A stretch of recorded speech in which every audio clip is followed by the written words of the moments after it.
folks, welcome here to Mickey Bobby. I'm going to do a short one on this one. This is really just doing tie rod in. I noticed there's some excessive play in the little tie rod end right here. Alright, I've already done some work on it. Basically I took the little castle nut out there and I went ahead and separated it so it just pops in and out just like that. Got the castle nut down there, sitting right over there. Took out the old pin, this hole right there. That's where the cotter pin goes. Basically, you put the castle nut.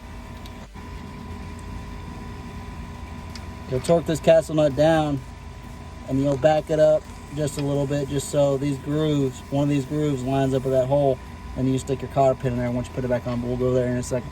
But I've already taken that off, right? So basically, what I'm going to do is I'm going to keep this in here for right now. Now that I've taken this the castle nut and the cotter pin out, I'm gonna leave this on here so I can take this nut, loosen up this nut right here, and that'll allow me to screw off of this inner tie rod. Right here to here is the outer tie rod, by the way, and from this tape back is the inner tie rod. Okay. Now there's a special tool to basically you'll remove this boot right here. But there's a tool once you take this boot off that you can rent for free at your local auto parts store to take this thing off. I've looked at where the ball is on the inner tie rod end. It didn't look too damaged or too rough. And I've shaken it back. I've taken this off. Like I've taken the tie rod off of here all the way. And then I would pull on it this way to see if there's any play. And there's not any play either way. If I bend it this way, pull it, bend it that way, pull it, it's pretty stiff in there. Now this one, however, doesn't have any grease. I can feel there's no grease in there anymore. And probably at some point, the grease ran out here, and then it just wore itself thin. There's a lot of play in there. It's easy to move. The tie rod end right here shouldn't be easy, like super easy to move. The new ones I got, which is a good upgrade. Usually when you, because there's a couple different kinds. There's the ones that are, the factory ones. A lot of times they don't come with these grease fittings, right? But this one comes with grease fittings, so I can regularly grease this one, as you can see right there. So once I put the new one in, I'll pack it with some grease, so that way I'll have some grease inside of this rubber boot here. All right? I can move it easily back and forth. See how easy it is for me to move back and forth here? But this other one right here, it's really hard to move. Okay, it needs to be stiff like that. I mean, if you can just take it with two fingers, and move it back and forth like that, it's a little bit too much play. I can feel it kind of wiggling and stuff. So, and I can hear clicking sounds inside the when I'm driving, or like if I'm because I over here in the parking lot or in the driveway, I'll give her some turns and, do some safety checks, because I haven't got it safety inspected, so I can't drive it out on the road. But, as I'm turning and stuff like that in the yard here, I can hear some boom, boom, boom, boom. And I was thinking it was up here, the strut tower, or the shock right here. It is a little bit loose. I'm going to tighten it up here. But I was hoping it wasn't anything like that. But I've shaken everything. I looked at the spindle, make sure when I put the brakes on, I made sure I put to make sure I torque these down, but sometimes things have a tendency of wobbling loose. So I was making sure that wasn't the case. The brake pads are seated securely in there against the piston. And this is the only thing that gave some wobble to it. And then I started, messing around with that, and I was like, yeah, that's pretty rough. That's because the grease wasn't in there, and it's probably just wearing itself thin. It just needs to be changed out. All right, so we're gonna go ahead and do that.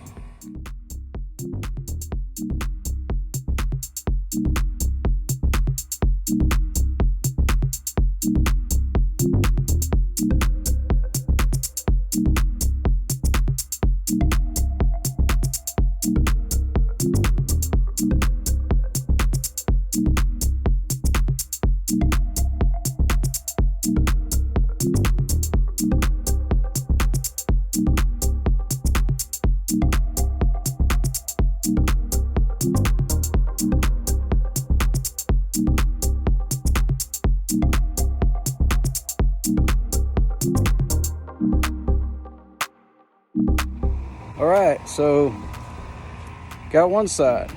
No big deal, right? Tie rod ends. They're easy, man. I don't care what you say. Now here we go. The other side of a truck like you've seen before, but we're gonna do that side. So let's get on with that one.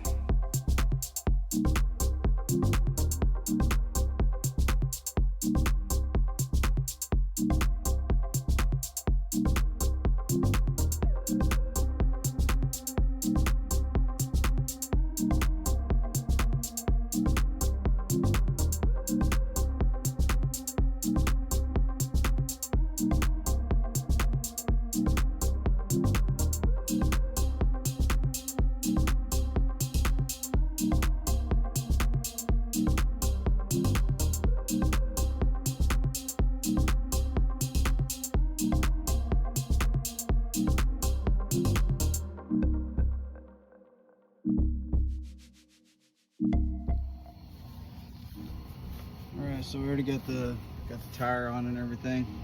Sorry, it's a little dark and everything. I meant to get this a little earlier. Basically, as you can see around here, we got the new tie rod on here. Alright, we got her greased up. Got the boot over here full of grease. I can feel it. You don't want to, I mean, I usually don't put it like where it's spilling out of there. Some people do, but it's better just to fill it up just to where it's just enough.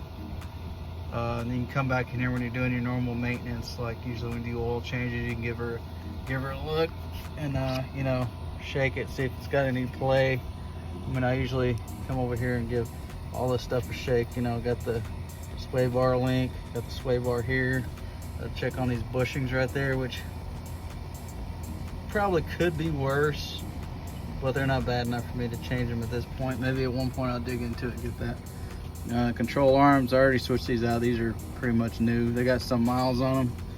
I'm gonna tighten this up because I don't like the way it spins like that. I'm thinking I'm getting a lot of, that's what, a little bit of, I mean, there's less chatter now that I've changed out that tie rod end, and the steering's a lot better than what it was. Let me know if you like these short videos more than the longer videos. I've been doing somewhere usually between 20 and 30 minutes. Sorry about the AC noise, but that's just the way she goes. I gotta keep the inside cool.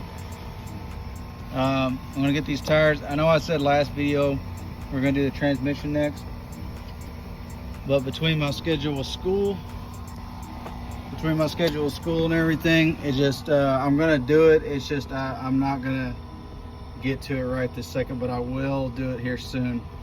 I'm just kind of giving y'all an inside shot of like what I've replaced so far. I did this before the engine swap, even, or not the swap, but the engine rebuild.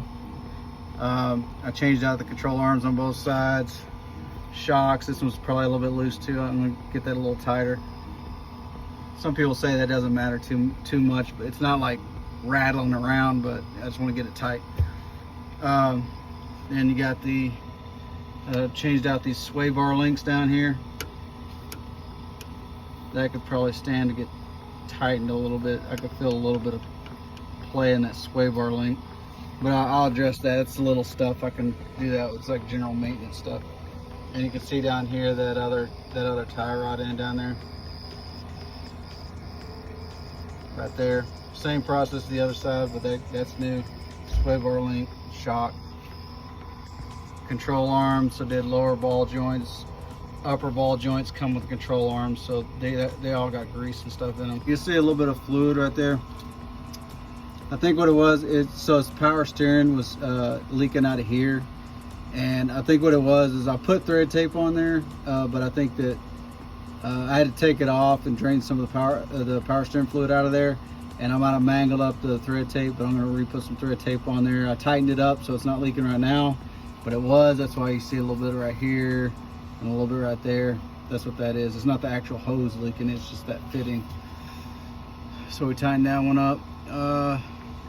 Just really, it's knocking out little stuff before we get to, we're gonna get to that transmission. I promise you we will get to it here pretty soon. I just I'll have some time in between semesters, and then I'll tackle that. But until next time, we'll see you on the next one.